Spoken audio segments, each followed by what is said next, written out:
Well, good morning. Happy Wednesday. It is Wednesday, the 24th of July, 2024. Thank you so much for joining me. 75 degrees, clear skies, beautiful morning.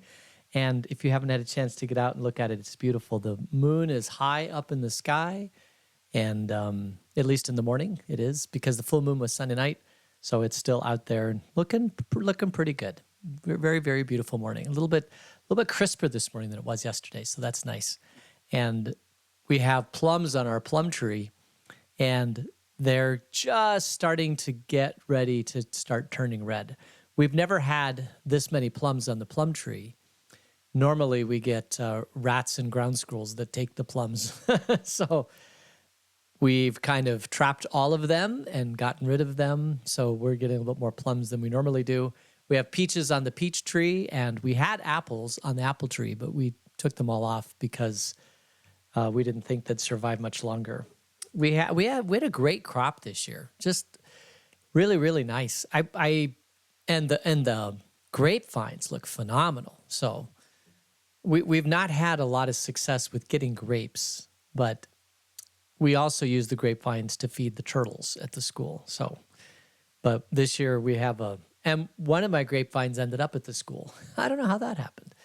And it's doing really, really well. Grapevine seems to do, so where it is basically on the south side of the building. And it seems to have only morning sun, and that seems to be enough to keep it going, and it's doing very, very, very well. So I don't think grapes need to have full sun all day. I think if they just get 3 or 4 or 5 hours of sun a day, they're doing just fine. And I used to have some grapes down kind of farther away from the house, and they didn't do very well, but I didn't water them very much. I was always afraid of overwatering them. And I now realize that you cannot overwater a single plant in the world in Arizona. It's impossible. They just, as much water as you can put on there, the better. We have actually a couple birthdays today. So let's go over there. Grace Spock, happy birthday to you. And Coach Kyle, happy birthday to you. So 2 birthdays today, and may you have a blessed day. Grace, may you have a blessed day. Kyle, may you have a blessed day. So, and then we'll have some tomorrow. So let me close. Oh, my daughter's birthday is Friday. Got to make a note of that. She just had a baby. So the last thing on her mind is her birthday, but I think she'll be 35. My goodness gracious. How time flies. How time flies. Okay, so let's see. Any other news that we want to bring up? I don't think so. Let me kind of get out of there. Let me go over to here. And let's see. I think that's about it. Kind of a crazy day yesterday. They're still working on the buildings. So the north building of the quad is the last one to be put together, and they've got 3 of the 4 pieces put together. So I'm hoping that by today they'll have all 4 pieces put together, which means that the 4 buildings, if it rains again, they'll be somewhat more protected from the rain. If you've got the plastic there, they're protected, but sometimes the rain leaks through the plastic. But now they'll be secure, and so that's good. Let's go ahead and get into our study. We're in 1 Kings chapter 12, and we now have a divided kingdom. Jeroboam, who was an administrator under Solomon, is in charge of the northern kingdom called Israel, but Solomon's son, Rehoboam, is in charge of the southern kingdom, and that's called Judah, and their capital is Jerusalem, which is where the temple is. So, and this division never heals. So this is something that Israel lives with until they're finally conquered and deported. But then they're allowed to come back. They're allowed to rebuild the temple. But then that temple gets destroyed in 70 AD. And since then, there's been no temple in Israel. But it's short-lived. They've got this temple that Solomon built, But it's short-lived that the temple should unify the nation of Israel, and that they should live together in harmony and peace under one temple. So it lasts for Solomon, it says, was ruled for 40 years, and it took him a while to build the temple. So it really wasn't very, very long where it was unified under the temple.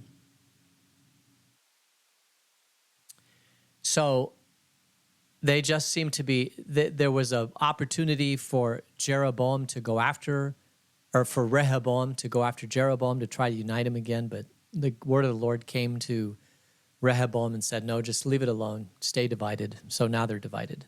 So now we have Jeroboam in the north trying to be the leader of the people of the north. And of course, it's not always easy to be a leader. So let's see what he says. So we'll begin reading in chapter, I better bring that back up a little bit. Hold on. Yeah, chapter 12, beginning of verse 25. Then Jeroboam fortified Shechem in the hill country of Ephraim and lived there. From there he went out and built up Peniel.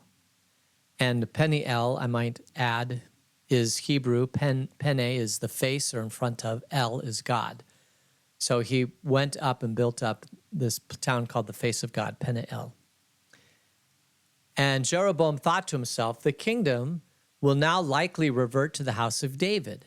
If these people go up to offer sacrifices at the temple of the Lord in Jerusalem, they will again give their allegiance to the Lord. Rehoboam, king of Judah, they will kill me and return to King Rehoboam. So he's a little bit worried that the temple that Solomon built is still there. And the people that go to the north in Israel, well, they follow God. So they might on occasion want to go make a pilgrimage to Jerusalem to see the temple that's there and to offer sacrifices to God. And Jeroboam, who's living to the north, says, I don't want this to happen, because if they go down there, they might realize that things aren't so bad, and they may pressure us to then become part of Israel again. And I don't want to do that. So I need to, because then I'll lose. What does he say? He says, they will kill me and return to King Rehoboam. In other words, rather than allowing the people to worship at the temple, he's afraid that if they do that, he might lose power. And so he's very, very crass. It's all about him and his power. He doesn't say words like, I'm afraid that it will split our kingdom, it'll divide our kingdom. I'm afraid that the people will no longer prosper, or something like that. It has nothing to do about the people. It has everything to do with him as being king, Jeroboam. He says they'll kill me, and he doesn't want to be killed. He wants to remain in power, because every leader wants to remain in power. And once a leader makes it all about their power and not about the people they lead, then it's over. And so, so what does he do? So verse 28, after seeking advice, the king made 2 golden calves. He said to the people, it is too much for you to go up to Jerusalem. Here are your gods, Israel, who brought you out of Egypt. One he set up in Bethel and the other in Dan, and this thing became a sin. The people came to worship the one at Bethel and went as far as Dan to worship the other. So he sets up golden calves in Bethel and Dan. And he says, here's your gods. And what's interesting is he says, these are the gods that brought you up out of Egypt. I don't know if you've ever heard that before, but who brought them out of Egypt? It was Yahweh, right? It was the God of Abraham, Isaac, and Jacob that brought them out of Egypt. And how did he do it? By giving the 12 plagues, by rising up Moses, who went to Pharaoh and parted the Red Sea, and they wandered for 40 years in the wilderness until they finally got to the Promised Land. I mean, all of that was at the hand of God. It wasn't the golden calves. As if you'll remember, while they were exodusing out, and Moses went up into the mountain of Mount Sinai and received the 10 Commandments, Aaron was down there building golden calves. And Moses came down and destroyed the calves. He was very upset. He said, this is not the God we're going to worship. We're going to worship the God who gave us the 10 Commandments. Now, I find the golden calf to be very, very fascinating. So I did a little research, and it turns out that the golden calf was part of the religious system in Egypt. Egypt had golden calves. And so and remember, they lived in Egypt. Most of the people who followed Yahweh before they got the law and the Ten Commandments, they were Israelite, but they lived in Egypt. And so the Egyptian religions kind of infiltrated. And so as they came across the Red Sea, Moses is up in Sinai, and they're looking to worship God. The God that they feel most comfortable worshiping is the golden calf. And so that's why they build the golden calf. It's kind of a heritage religion, you might say. It's something that they did before, or they saw, and many may have been syncretistic about it. Syncretistic meaning maybe they followed Yahweh, but they also followed the golden calves of Egypt. And there are a lot of early religions that followed the golden calf. As a matter of fact, even today, Hindus follow not golden calves, but the cow. I mean, that is something that they revere as sacred. So there is a deep, deep, deep relationship between God or gods and cows. And so it is not a surprise for Jeroboam to the north. He doesn't want him to go to Egypt, or he doesn't want him to go to Israel. He doesn't want him to go to Judah. He doesn't want him to go to Jerusalem to worship in the temple. And so he's like, what can I build that the people will be attracted to? And he comes up with the conclusion that the golden calf would be something that he could build that the people will be attracted to. And so he goes to two places, Bethel and Dan, and he builds the golden calf. And this became their sin. But the people came to both of these places and began to worship these calves. So they're off on the wrong foot. What else could they have done?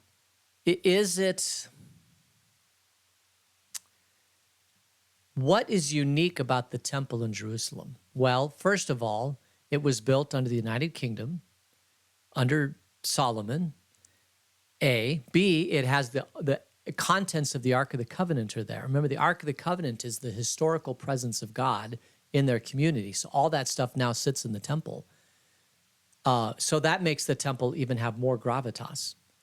But do they have to go to Jerusalem to worship God? Is that a requirement? Or could they build their own tent of meeting that looks like could they build their own temple? Eventually they do. The Samaritans do build their own temple, and that's where they go to worship, because there's no way they're going to go to Jerusalem to worship the temple in that location. So there doesn't appear to be a prohibition from building a temple for God, but the one that is in Jerusalem has a bit more gravitas because it has the artifacts from the Ark of the Covenant. Let me put it that way, so people know that God's presence exists in that temple. But here's what happens, is that people believe that God's presence only exists in the temple. Sure, God's presence is in the temple, and you can go and you can offer sacrifices to God in the temple, and you can see the bread of meeting and all the different things around the temple. And yes, that's where the presence of God is for that people. But God is not limited to the temple.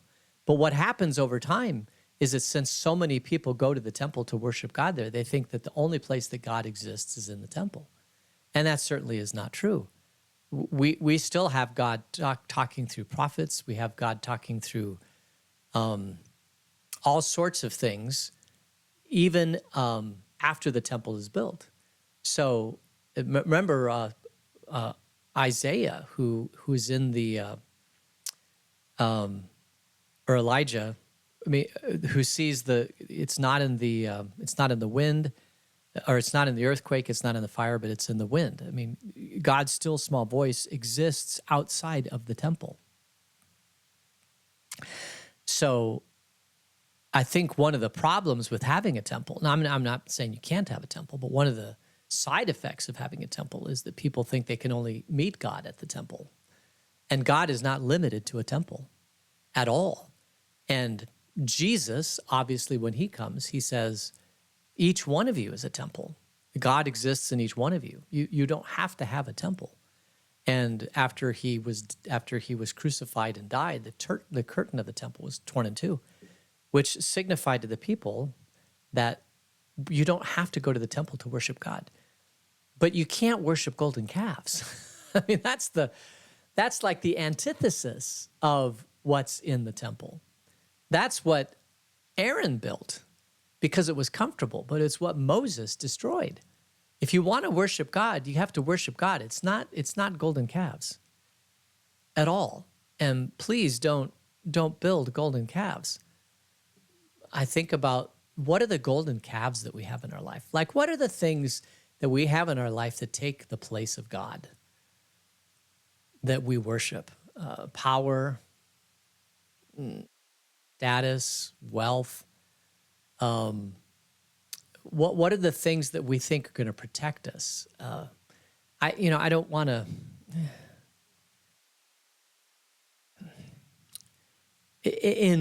At some level, let me put it this way: at some level, there are a lot of people that worship science and medicine and the modern, the modern empirical method, which is, the scientific method is you create an experiment, you run data, and then you see how that experiment comes out. And if you run that experiment over and over and over and over again, you get the same result, then pretty much, the laws of physics will say you'll get the same result again in the future. So it's a way for you to predict the future based upon science. And there are a lot of people that feel like if we just run enough experiments and we understand enough about the world around us, we'll be able to solve all the problems of the world. And it is quite possible that we may get to a point where we can extend life greatly, but you're not going to be able to solve the problems of the world. There, in the 50s, there was this movement that said, the 40s and 50s. I learned this from Pastor Tim Keller in one of the sermons he gave. And apparently there was this story that was written, I don't know if it was the 30s, 40s, or 50s, about some boys that landed on an island, and they were kind of pure, and they built a perfect society, and they lived happily ever after. And it's because they understood science and the scientific method and the Industrial Revolution. Everything about science and the Industrial Revolution is going to save mankind. And then in the 60s, you have William Golding, who wrote Lord of the Flies. And basically, it was the exact same story, but they kill each other.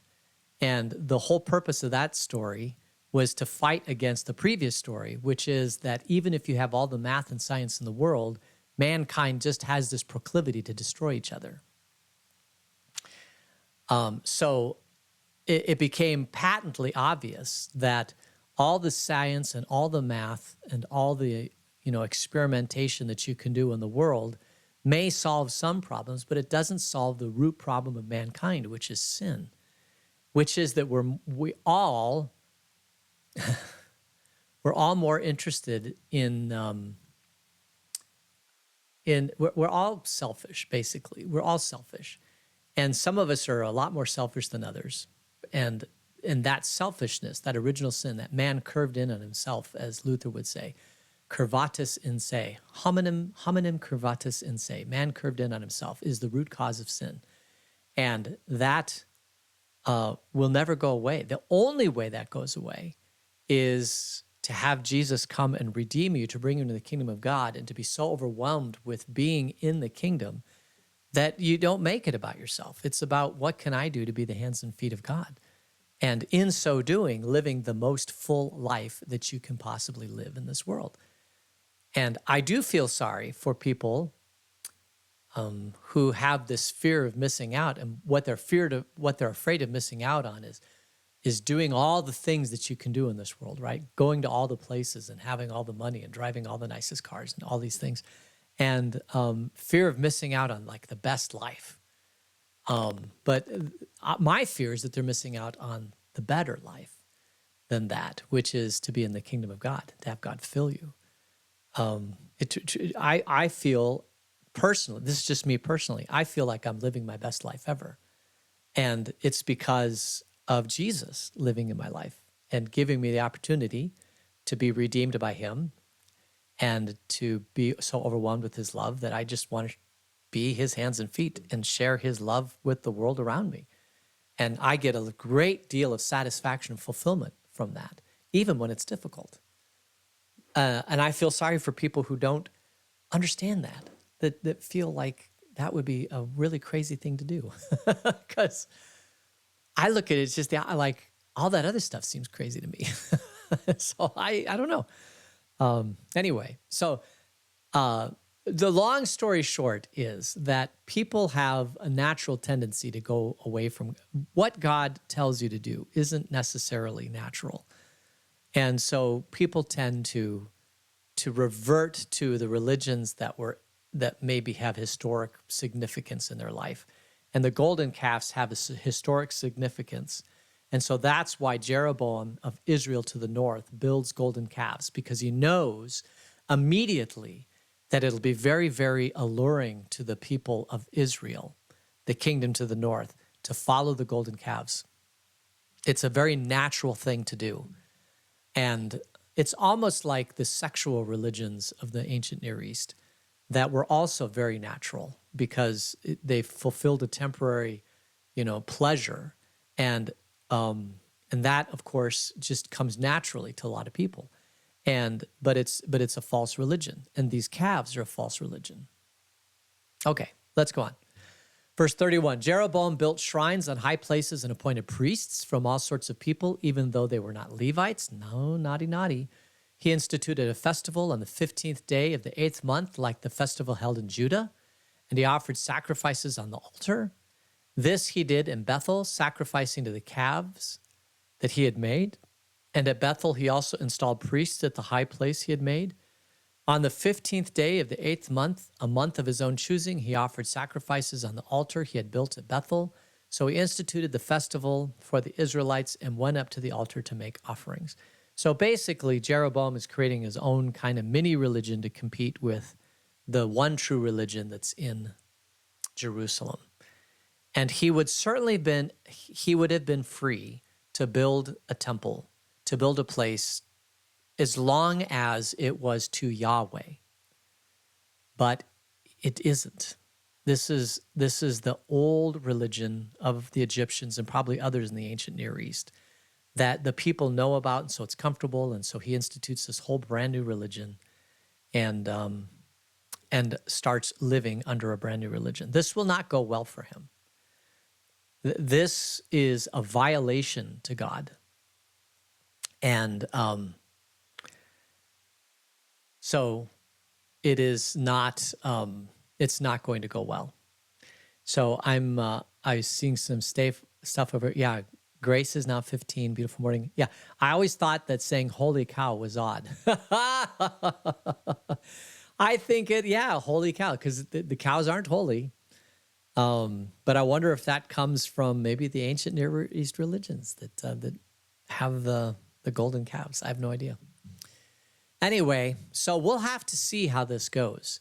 We're going to have to follow the northern and the southern kingdom and see how this goes throughout Kings and find out if we have good kings or bad kings. And I know that we're going to have good ones and bad ones. It's just a matter of who's who. And whether or not they want to try to reunite again, whether or not they build a temple, whether or not they come back to the one true God. It's just really, really fascinating. So we'll close in prayer. Gracious God, thank you for this beautiful day.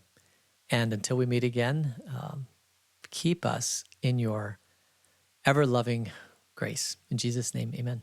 All right. Hey, thanks for joining me. Hope you have a great day. Happy birthday to Grace. Happy birthday, Grace. And we will see you all tomorrow. Take care. Bye.